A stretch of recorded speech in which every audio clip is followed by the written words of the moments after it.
श्री स्वामी समर्थ. श्री स्वामी समर्थ. अवधूत चिंतन श्री गुरुदेव दत्त. श्री स्वामी समर्थ महाराज की जय. आजच्या रीडिंग यासाठी आपण बघणार आहोत श्री स्वामी समर्थ आनंद कोटी ब्रह्मांड नायक राजाधिराज गुरु श्री स्वामी समर्थ महाराज की जय. ओम नमो आदेश, ओम नमो आदेश, ओम नमो आदेश. श्री गुरुदेव दत्त, श्री गुरुदेव दत्त. आजची रीडिंग आपण यासाठी बघणार आहोत की या 9 दिवसात देवी माता आपल्यासाठी कोणता संदेश घेऊन आलेली आहे, कोणतं दुःख तुमचं दूर करण्यासाठी आलेली आहे, तुमच्या आयुष्यातून नकारात्मक कोणती ऊर्जा तुमच्या आयुष्यातून काढून टाकण्यासाठी देवी माता तुमच्या या वर्षाची जी आहे 9 दिवसाची देवी आपल्याकडे आपला उद्धार करण्यासाठी येत असते. ते कशासाठी आलेली आहे, काय तुमच्या आयुष्यात पॉझिटिव्ह एनर्जी आलेली आहे की निगेटिव्ह एनर्जी आलेली आहे, कोणत्या ब्लेसिंग्स आई देवी माताने तुमच्यासाठी ठेवलेली आहे हे आपण बघूयात.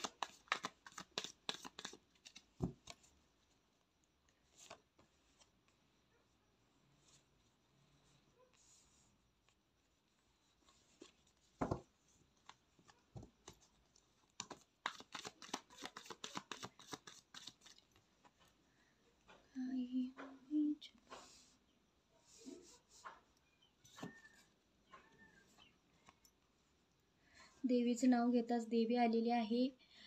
साक्षात लॉयन आहे. लॉयनच्या तोंडात जबड्यात हात घालून देवी आहे. दिसत आहे का तुम्हाला? साक्षात देवी आलेली आहे.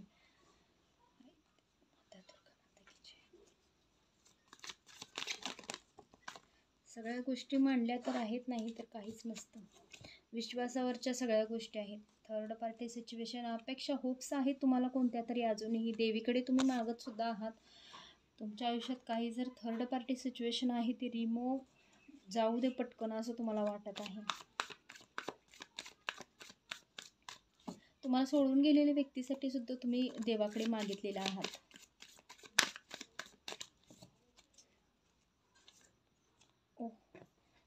देवाला मागितलेल्या कोणाच्या तरी आयुष्यात एक पर्सन आहे ज्याच्यासाठी ती व्यक्ती त्या पर्सनसाठी म्हणजे लग्न व्हावं यासाठी परमेश्वराकडे प्रार्थना केलेली आहे. लग्न होण्यासाठी प्रार्थना केलेली आहे.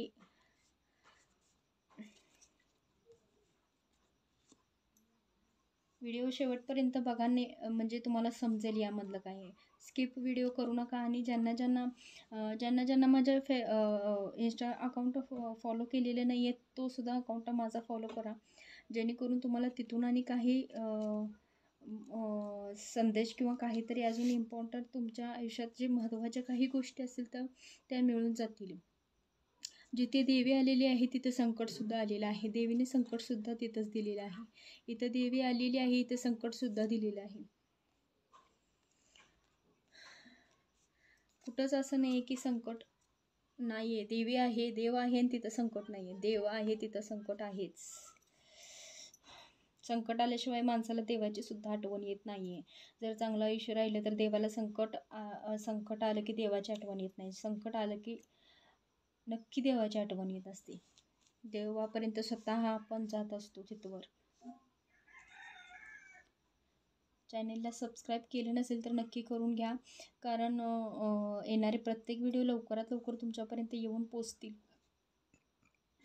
आता इथं रीडिंगमध्ये असं नाही की ही देवीसाठी आहे, देवीने तुमच्यासाठी काय संदेश दिलेला आहे यासाठी आहे. इथं मी राशी सांगणार नाही आहे किंवा हे सगळ्यांसाठी आहे. देवी सगळ्यांची आहे. देवाने सगळ्यांना आपल्याला समान मुलं समजलेली आहे. त्यामुळे ही एनर्जी सगळ्यांसाठी आहे.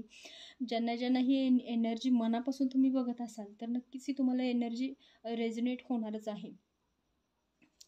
तर तुमची एनर्जी पहिली एनर्जी मी तुम्हाला सांगू का? तुमच्या आयुष्यात एखादी व्यक्ती तुम्हाला सोडून गेलेली आहे, एका व्यक्तीसोबत गेलेली आहे.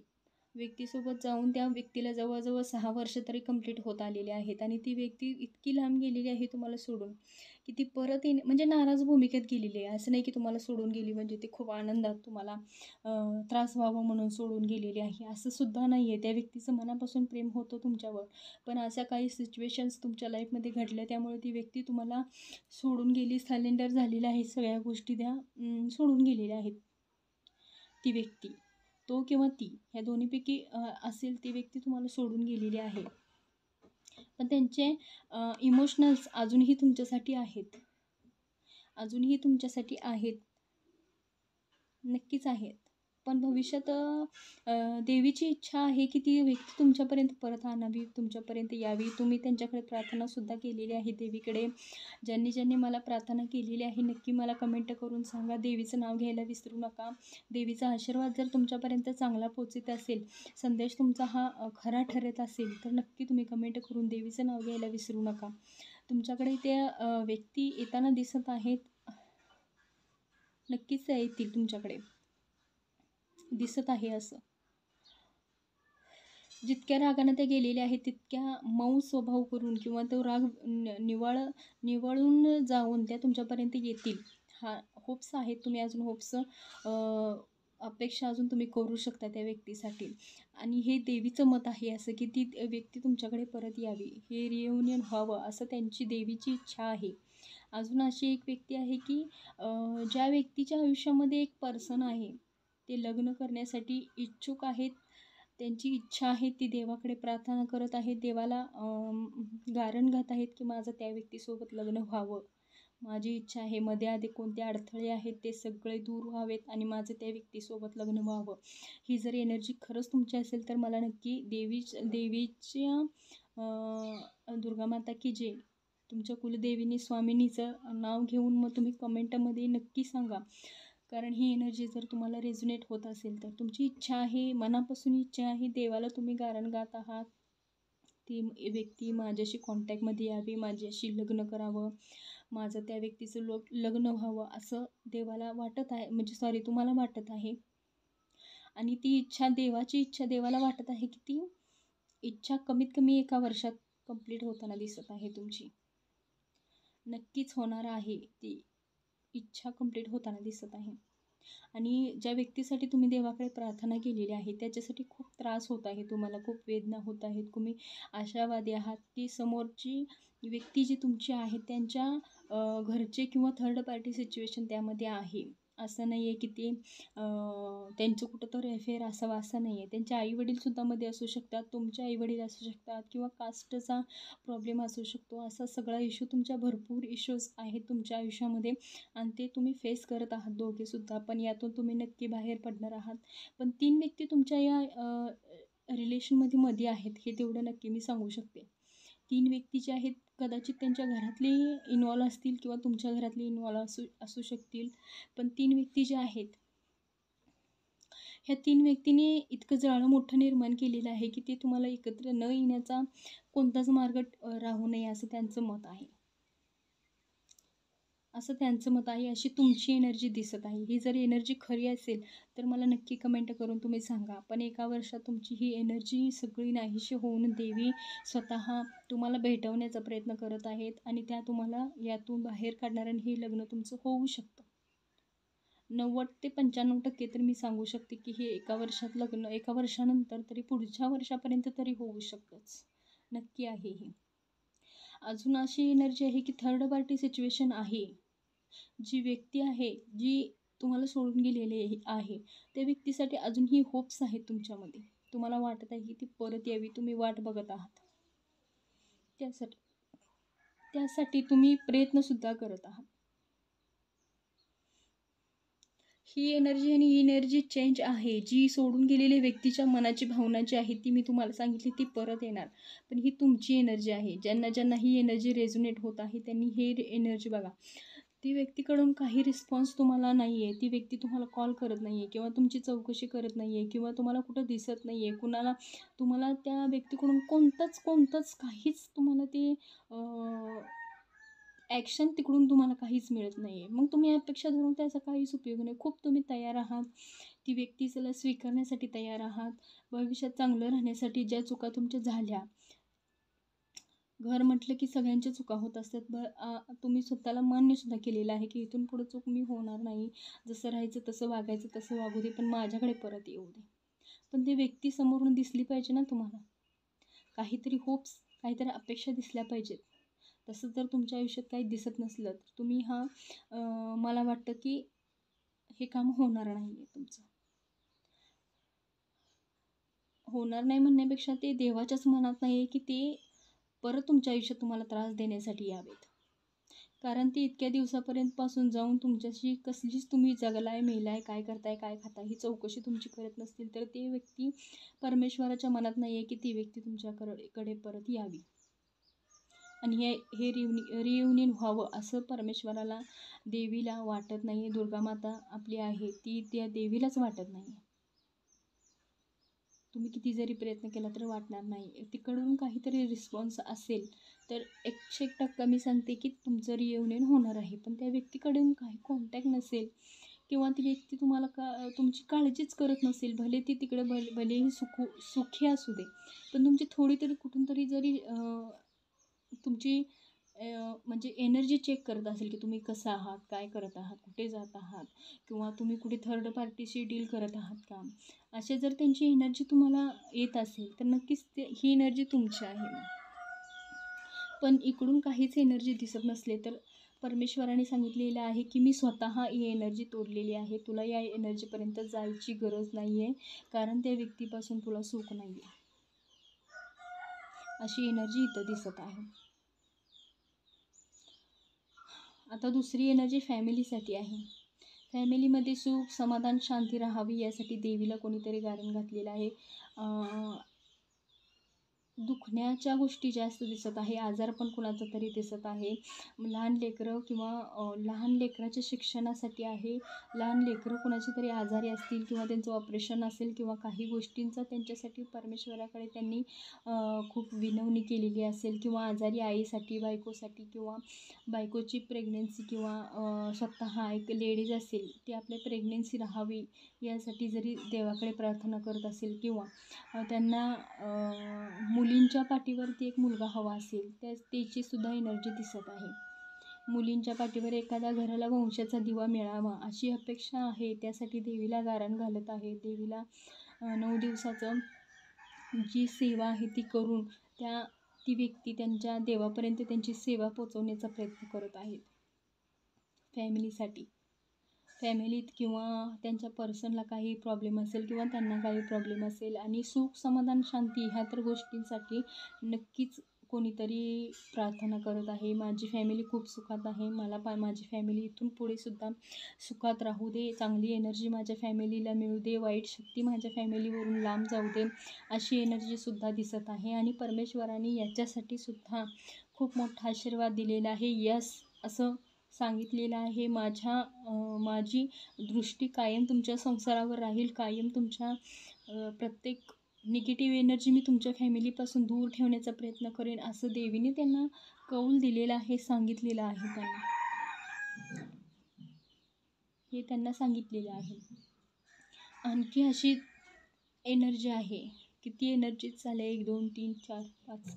5वी एनर्जी अशी आहे ज्यांच्या आयुष्यात खूप मोठं टावर मोमेंट येऊन आलेलं आहे. खूप संकट येऊन गेलेलं आहे. हे देवीच्या आशीर्वादाने, देवांच्या मनाने झालेलं आहे. तुमच्या आयुष्यातली घाण किंवा वाईट संकट जे आहेत ते घालवण्यासाठी झालेलं आहे. त्यातून तुम्हाला काहीतरी अनुभव येण्यासाठी झालेला आहे. कोणतंही काम असं अचानक होत नाही आहे की संकट येतात त्याच्या मागोमाग सुखसुद्धा येत असतं. तुम्ही कधी अनुभव करून घ्या. जेव्हा संकट येतं त्यानंतर सुखसुद्धा आपल्यासमोर येत असतं. जेव्हा आपण सुखामध्ये जास्त रमून जातो तेव्हा अचानक दुःखसुद्धा आपल्याला येत असतं. त्यामुळे देवाने संकट इतकं मोठं तुमच्या आयुष्यात आणून ठेवलं होतं. त्यामागंसुद्धा काही रिझन होते, काही कारणं होती. देवाला तुम्हाला डोळे उघडे ठेवून ती समोर परिस्थिती बघायला लावायची होती. तुमचे पार्टनर किंवा तुमच्या आजूबाजूला काय सिच्युएशन आहे, काय घडत आहे हे तुम्हाला दाखवण्यासाठी देवीनं किंवा तुमच्या परमेश्वरानं हे टावर मुमेंट हे संकट तुमच्या आयुष्यात आणून ठेवलेलं आहे. यातून तुम्ही जर काही अनुभव घेतला असेल तरीसुद्धा शेअर करा. मला नाही, हे तुमची देवी माता ऐकत आहे. देवीला कारण तुम्ही सांगत आहात. देवीला तुम्ही सगळं सांगा. तुमचं मन मोकळं करा. इथे सगळं देवीच्या चरणाजवळच आहे असं समजून तुम्ही सगळ्या गोष्टी तुम्ही देवीला सांगू शकता. कारण ही एनर्जी एवढी असं नाही की हे कार्ड्स आहेत. हे कार्ड्स आपल्याशी बोलत असतात. माझ्याशी कनेक्ट होतात. म्हणून हा संदेश तुमच्यापर्यंत पोचत असतो. ही कार्ड्स नुसते चित्र नसतात, ही चित्र नसतात, ही एनर्जी असते जी मी तुमच्यासाठी खूप अंतःकरणातून देवाला प्रार्थना करून ही एनर्जी तुमच्यासाठी मागून घेत असते. आणि ही एनर्जी जेव्हा माझ्याशी बोलत असते, ही चित्र माझ्याशी बोलत असतात, माझ्याशी संवाद करत असतात, तेव्हा तुमच्या प्रत्येक गोष्टी मला त्या फील होत असतात, माझ्या डोळ्यापुढे येत असतात. माझी पूर्ण एनर्जी मी या तुमच्यापर्यंत ही एनर्जी पोचावी म्हणून माझी पूर्ण एनर्जी मी यासाठी देत असते. तेव्हा कुठं हे माझ्याशी कनेक्ट होत असतात.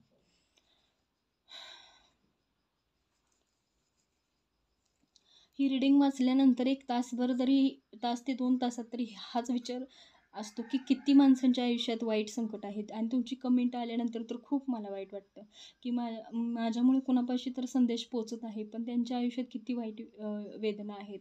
पर्सनल रीडिंगसाठी तर इतके मेसेजेस येत आहेत. निम्मे वय झालेले आहे, 50 वय झालेले आहे, कुणाला कोण सोडून गेलेलं आहे, कुणाचं काय थर्ड पार्टी सिच्युएशन आहे, कुणाला नोकरी लागत नाही, खूप सारे प्रॉब्लेम्स आहेत. खूप वाईट वाटतं. देवाने आपलं पण काहीतरी कर्म असतंच यामागे. त्यामुळे जे होतं ते चांगल्यासाठीच होतं म्हणायचं, प्रत्येकाच्या आयुष्यात तेच असतं. श्री स्वामी समर्थ. जाऊ दे, आपण आपल्या विषयाकडे वळूयात. टॉवर मोमेंट जेव्हा आपल्या आयुष्यात येतं तेव्हा आपल्या आयुष्यात काहीतरी रिझन त्याचं असतं. पण परमेश्वराने सांगितलेलं आहे तुम्हाला, तू घाबरू नकोस, संकटाला डगमगू नकोस. येणाऱ्या प्रत्येक आयुष्यात संकटाला तोंड देत राहा, पण त्याच्यानंतरसुद्धा तुला एक चांगली ऊर्जा देण्याचं, एक चांगलं स्वप्न तुझं पूर्ण करण्याचं काम मी स्वतः करेन, असं देवीनं तुम्हाला सांगितलेलं आहे. की जे संकट तुला येत आहे त्याला तू डगमगू नकोस.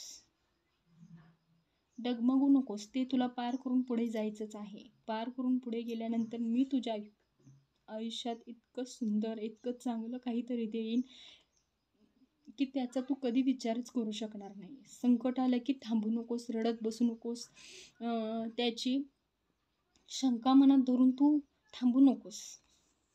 हे देवीचा संदेश आहे तुमच्यासाठी. एनर्जी खूप छान आहे. देवीचा संदेश मला तुम्हाला सांगण्यासाठी खूप छान वाटत आहे. देवीचं जे मत आहे, देवीचं जे आशीर्वाद आहे, तुम्ही जी किती मनापासून सेवा केलेली आहे, जितकी मनापासून तुम्ही या 9 दिवसात सेवा केलेली आहे, ती पूर्णपणे डीपमध्ये जाऊन ही एनर्जी तुम्हाला पिक होत आहे. याच्यापेक्षा अजून किती चांगली सेवा तुम्हाला केली, अजून किती चांगली सेवा करायची.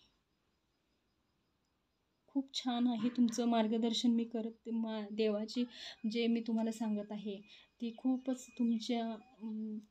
तुम्ही खरंच तुम्ही देवाला खूप मानत आहे. तुमची एनर्जी इतकी छान, इतकी स्पष्ट जर निघत असेल तर देवाच्या सेवेत तुम्ही कुठंच कमी पडत नाही आहे. देवाने पूर्ण संकट येण्यापर्यंत, ते संकट निवारण करण्यापर्यंत सगळं तुम्हाला डिटेलमध्ये या एनर्जीमध्ये सांगितलेलं आहे.